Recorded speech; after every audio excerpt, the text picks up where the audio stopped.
नमस्कार दर्शक बंधु आपण समस्त को मो चैनल को पुणी थे स्वागत करुछि। दर्शक बंधु एकादशी संपर्कर भिडियो मु आपण मानक पई नै आसीछि। आमे तो एकादशी व्रत करूना ए भिडियो आमे काहेकि देखिबो काहेकि ए सब नियम आमे पालन करिवो। दर्शक बंधु एकादशी रो महत्व आपण जानिचंती तो एकादशी रो महत्व केबे जानिचंती? हुए तो आपण माने एकादशी व्रत न करि पारंती, ठीक अछि। एमिति तो मु भी मध्य करे नाही।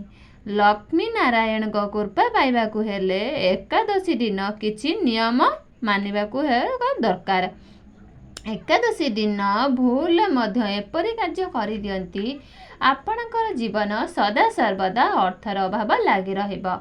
दर्शक बंधु जदि केवल महालक्ष्मी को पूजा करुचंती, लक्ष्मी नारायण को पूजा करू नहांती, जेतरे स्मरण करुचंती महालक्ष्मी जय माँ महालक्ष्मी मो घरे अनर धनर अभाव न रहो, सही समय रे यदि नारायण को स्मरण करू नांती तेबे आपणक घर केबे मध्य आर्थर आगमन रहिबो नाही। जेउठिरे भगवान विष्णु विराजमान करू नांती, जेउठिरे लीला खेला चालुची भगवानकर आशीर्वाद अछि, सेही घरे केबे मध्य महालक्ष्मी छाड़ी की जीवे नहीं। सेही घरर उन्नति सदा सर्वदा लागी रही थाए। एई कथार प्रमाण मध्य अछि। जेतेबेले श्रीया चंडाळणी महालक्ष्मी गुरुवार पूजा करुथला, लक्ष्मी नारायण बोली स्मरण करुथला।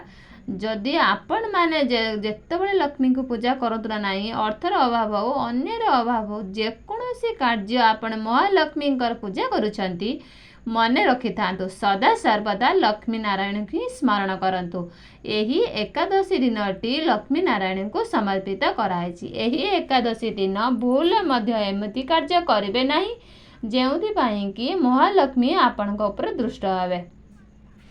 मु आज आपण माननको भलो भाबरे बुझाइबि जे एकादशी दिन व्रत न रखिले मध्य केउ सब जिनिस ध्यान देबे। एकादशी दिन केउ कार्य करबा द्वारा आपण करज मुक्ति होई पारिबे, अर्थर अभाव दूर होई जिवो, आपणक घरर स्थायी लक्ष्मी वास हेबो। एबे चलंतु आजिर भिडियोटी को आरंभ करिया। ता आगरु मो दर्शक मानक अनुरोध जे भिडियोटी को शेष पर्यंत निहाती देखंतु।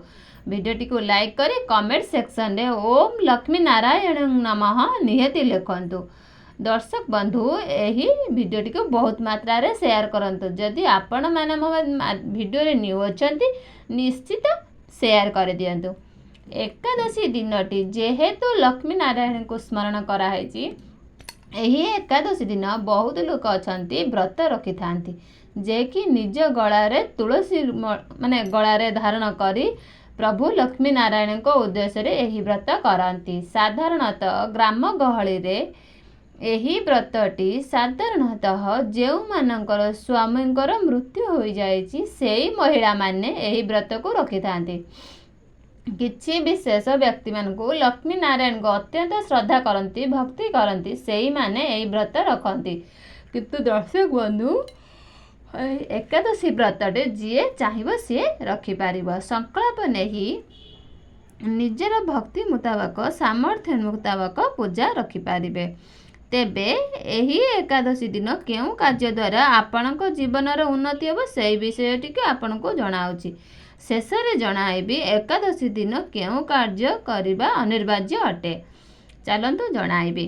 दर्शक बंधु प्रथम रे ए अटे जे एकादशी दिन आपण रुटी एवं गुड़ गाय की खाइबा को दियंती एवं गाय की प्रणाम करंती, तेबे आपणक जीवनर अर्थर अभाव दूर हो जिवो, कोटि कोटि जन्मर पाप निश्चित क्षय हो जिवो। एहा पौराणिक शास्त्रीय मत मध्य अछि, उल्लेख्य मध्य अणा हैछि। दर्शक बंधु एही एकादशी दिन चेष्टा करंतु जे स्वच्छ होई गाय को खाइबा को दियंतु गुड़ आउ रुटी। एवं आउ गोटे कथा, एही एकादशी दिन जदि आपण भगवान श्रीकृष्ण मंदिर को जाउछंती, भगवान को स्वरूप जेकोसी मंदिर को जाई आपण भगवान को पई किछि पाचिला फल भोग करिथांती, किछि तुलसी पत्र दे दियंती, तेबे आपणक जीवन रे अर्थर अभाव निश्चित दूर हेबो। ଯଦି ଚାହୁଁଛନ୍ତି ଆପଣଙ୍କ ଜୀବନରୁ ଅର୍ଥ ଅଭାବ ଦୂର ହେଉ, ଏହି ଏକାଦଶୀ ଦିନ ଶ୍ଵେତ ରଙ୍ଗର ପୁଷ୍ପ, ଯାହାକି ଧଳା ପୁଷ୍ପକ ଯାଏ, ରଜନୀଗନ୍ଧା, ମଲ୍ଲି, ହଳଦିଆ ରଙ୍ଗର ଫୁଲ ଏବଂ ତୁଳସୀ, ଯାହାକି ଭଗବାନଙ୍କର ଅତ୍ୟନ୍ତ ପ୍ରିୟ ଅଟେ, ଏହି ଏକାଦଶୀ ଦିନ ଯେକୌଣସି ମନ୍ଦିରକୁ ଯାଆନ୍ତୁ, ଚଢ଼ାଇ ଦିଅନ୍ତୁ। ପ୍ରତିଦିନ ରେଗୁଲାର ଏକାଦଶୀକୁ ଏକାଦଶୀ ଏହି ଉପାୟଟି ନିଶ୍ଚିତ କରନ୍ତୁ। କାରଣ କିଛି ନ କରିଲେ ମଧ୍ୟ ଶ୍ରଦ୍ଧାରେ ଭକ୍ତିରେ ଯଦି ଗୋଟିଏ ଫୁଲ ମଧ୍ୟ ଭଗବାନଙ୍କୁ ଦେବା, ଭଗବାନ ନିଶ୍ଚିତ ଖୁସିରେ ଗ୍ରହଣ କରନ୍ତି। କେତେ ଯେ ଆଡ଼ମ୍ବରରେ ମଣିଷଟିଏ ପୂଜା କରୁନା କାହିଁକି, ତା ମନରେ ଗର୍ବ ଅହଙ୍କାର ଥିବ, ସେହି ପୂଜାକୁ ଭଗବାନ ନିଶ୍ଚିତ ସ୍ୱୀକାର କରିବେ। ଶ୍ରଦ୍ଧାରେ ଗୋଟିଏ ପତ୍ରଟିଏ ଚଳାନ୍ତୁ ନା, ତା ତକ୍ଷଣ ଭଗବାନ ପସନ୍ଦ କରିବେ। ଏହି ଏକାଦଶୀ ଦିନ କେବେ ମଧ୍ୟ ନିଜ ଘରକୁ ସଫାସୁତୁରା କରନ୍ତୁ, ପୂର୍ବ ଦିନ କରାଇ ଦିଅନ୍ତୁ। ଏକାଦଶୀ ଦିନ ନିଜ ଘରକୁ ପୋଛା ଲଗାନ୍ତୁ ନାହିଁ, ଠାକୁର ଘର ସଫା କରନ୍ତୁ ନାହିଁ, କିମ୍ବା ନିଜ ଘରର ଅଳନ୍ତୁକୁ ସଫା କରନ୍ତୁ ନାହିଁ। ଏକାଦଶୀ ଦିନ ଏହି ନିୟମକୁ ଯଦି ନ ମାନିବେ, ତେବେ ଆପଣଙ୍କୁ ଲକ୍ଷ୍ମୀ ଚଢ଼ା ହୋଇଯିବେ। ଏପରି ଭୁଲ ନିଜ ଘରେ କେବେ ବି କରନ୍ତୁ ନାହିଁ। ଏକାଦଶୀ ଦିନ ଚୁଟିକୁ ସଫା କରନ୍ତୁ, ଚୁଟିକୁ ଧୋଇ ଦିଅନ୍ତୁ, କିନ୍ତୁ ଏକାଦଶୀ ଦିନ ନିଜର କେଶକୁ ସଫା କରନ୍ତୁ ନାହିଁ, ସାମ୍ପୁ କିମ୍ବା ସାବୁନ ଲଗାଇ ସଫା କରନ୍ତୁ ନାହିଁ। ଏକାଦଶୀ ଦିନ ନଖ, ଚୁଟି ଏସବୁ କାଟନ୍ତୁ ନାହିଁ। ଏପରି କରିବା ଦ୍ୱାରା ଆପଣଙ୍କର ହିଁ ମଙ୍ଗଳ ହେବ। ଏକାଦଶୀ ଦିନ ଯଦି ଲକ୍ଷ୍ମୀ ନାରାୟଣଙ୍କ ଫଟୋ ଆପଣଙ୍କ ଘରେ ଅଛି, ନିଜର ସାମର୍ଥ୍ୟ ମୁତାବକ ପୂଜା କରିପାରିବେ। ଏକାଦଶୀର ଲକ୍ଷ୍ମୀ ପ୍ରାପ୍ତିର ଗୋଟେ ସୁନ୍ଦର ଉପାୟଟିଏ କହୁଛି ଦର୍ଶକ ବନ୍ଧୁ। ଯଦି ଶୁଖିଲା ତୁଳସୀ କାଠି ରଖିଛନ୍ତି କିମ୍ବା ତୁଳସୀ ଗଛକୁ ଆପଣ ଆଖପାଖରେ ପାଉଛନ୍ତି, ସେଇ ଗଛକୁ ଆଣି ଛୋଟିଆ ଛୋଟିଆ ଟୁକୁରା କରି ପିସ୍ କରି ତାକୁ ରଖିଦିଅନ୍ତୁ। ସଳିତା ଗୁଡ଼ାଇ ଭଲ ଘିଅର ଦୀପରେ ଏକାଦଶୀ ଦିନ ଭଗବାନ ଲକ୍ଷ୍ମୀ ନାରାୟଣଙ୍କୁ ଚଢ଼ାନ୍ତୁ। ଲକ୍ଷ ଦୀପର ଫଳ ଏଇ ଗୋଟିଏ ତୁଳସୀ କାଠିର ସମାନ ହୋଇଥିବ।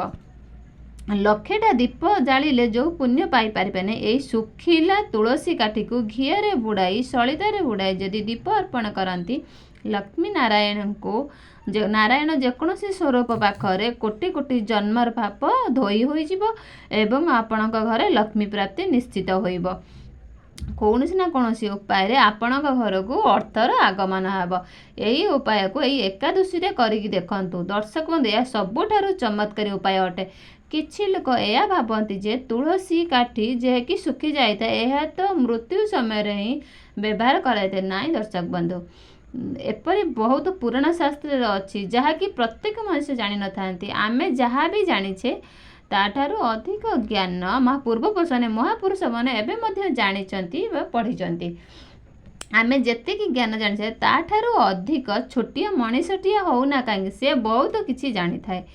ଏହା ଶାସ୍ତ୍ର ମଧ୍ୟ ଅଟେ। ଏଠାରେ କରିକି ଦେଖନ୍ତୁ। ଯଦି ଆପଣମାନଙ୍କୁ ଲାଗୁଛି ଯେ ଶୁଖିଲା ତୁଳସୀ କାଠିକୁ ମୃତ୍ୟୁ ସମୟରେ ବ୍ୟବହାର କରାଯାଏ, ଯେ ଶବଦାନ ସମୟରେ ଏହା ବ୍ୟବହାର କରାଯାଇଥାଏ, ଏହା ଠିକ୍ ଅଟେ କି ଭୁଲ ଅଟେ ଏହା ତ ମୁଁ ଜାଣିନାହିଁ, ଏତିକି କହିବି ସେହି ସମୟରେ ବ୍ୟବହାର କରାଯାଏ। ଲକ୍ଷ୍ମୀ ପ୍ରାପ୍ତି ପାଇଁ ମଧ୍ୟ ଆପଣଙ୍କ ଘରେ ନିଜକୁ ଦୀପକୁ ପ୍ରଜ୍ୱଳିତ କରିପାରନ୍ତି।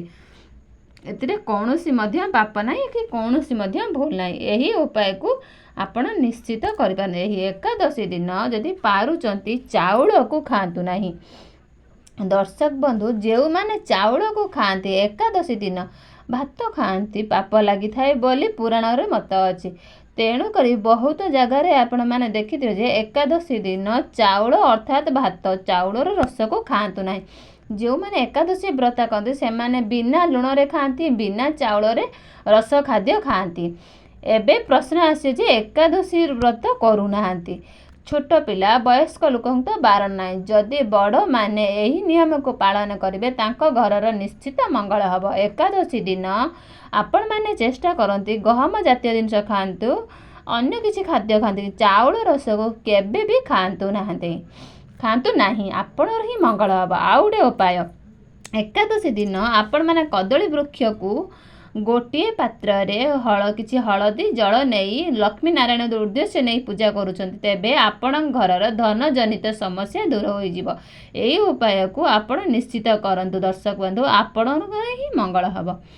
ଏକାଦଶୀ ସମ୍ପର୍କିତ ଆପଣମାନଙ୍କୁ ଯେଉଁ ସବୁ କଥା କହିଲି, ଯେଉଁ ନିୟମ କହିଲି, ଯଦି ଆପଣମାନେ ମାନିନିଅନ୍ତି ଆପଣଙ୍କର ଜୀବନ ନିଶ୍ଚିତ ଉନ୍ନତି ହେବ। ଏକାଦଶୀ ବ୍ରତ କରିକି ବି ଆପଣମାନେ ପୁଣ୍ୟ ପାଇପାରୁନାହାନ୍ତି, ତେବେ ଏକାଦଶୀର ପୂର୍ବ ଦିନ ପିଆଜ ରସୁଣକୁ ବର୍ଜ୍ୟ କରନ୍ତୁ। ଯଦି ଏକାଦଶୀ ବ୍ରତ କରୁଛନ୍ତି ତାର ପୂର୍ବ ଦିନ ପିଆଜ ରସୁଣ ଖାଉଛନ୍ତି, ତେବେ କୌଣସି ପୁଣ୍ୟ ପାଇପାରିବେ ନାହିଁ। ଏକାଦଶୀ ପରଦିନ ମଧ୍ୟ ଯାହାକୁ ପାଳନ ବୋଲି କୁହାଯାଇଥାଏ, ସେଦିନ ଛଞ୍ଚା ଦେଇ ଭାବକୁ ନିଶ୍ଚିତ ଖାଇବେ, ଚାଉଳକୁ ନିଶ୍ଚିତ ଖାଇବେ। କିଛି ବ୍ରାହ୍ମଣକୁ ଦାନ ଧର୍ମକୁ କରନ୍ତୁ। କିଛି ଠାକୁରଙ୍କ ପାଖକୁ ଯାଇ ଅପରାଧକୁ କ୍ଷମା କରନ୍ତୁ ଏବଂ ନିଜ ଶକ୍ତି ମୁତାବକ ଏକାଦଶୀ ପରଦିନ ଗୋଟିଏ ଛଞ୍ଚା ବ୍ରାହ୍ମଣକୁ ନିଶ୍ଚିତ ଦିଅନ୍ତୁ। ଯଦି ପାଉଛନ୍ତି ମନ୍ଦିରକୁ ଯାଆନ୍ତୁ କିମ୍ବା ଘରେ ନିଜ ସାମର୍ଥ୍ୟ ଅନୁସାରେ, ନିଜ ସମୟ ଅନୁସାରେ ବି ପୂଜା କରନ୍ତୁ। ଘରେ ଲକ୍ଷ୍ମୀନାରାୟଣଙ୍କୁ ନିଶ୍ଚିତ ସ୍ମରଣ କରନ୍ତୁ। ଶୁଖିଲା ତୁଳସୀ କାଠିର ଉପାୟ ନିଶ୍ଚିତ କରନ୍ତୁ। ତେବେ ଦର୍ଶକ ବନ୍ଧୁ, ଆଜି ପାଇଁ ରହିଲି। ପୁଣି ଦେଖାଯିବ ଆଗାମୀ ଅଧ୍ୟାୟ ଗୋଟେ ସୁନ୍ଦର ଭିଡ଼ିଓରେ। ମୋ ଭିଡ଼ିଓଟି ଯଦି ଆପଣମାନଙ୍କୁ ପସନ୍ଦ ଆସିଥାଏ ନିଶ୍ଚିତ ଲାଇକ୍, ସେୟାର, କମେଣ୍ଟ କରିବାକୁ ଜମାରୁ ବି ଭୁଲେନି। ରହିଲି ଦର୍ଶକ ବନ୍ଧୁ, ଜୟ ଜଗନ୍ନାଥ।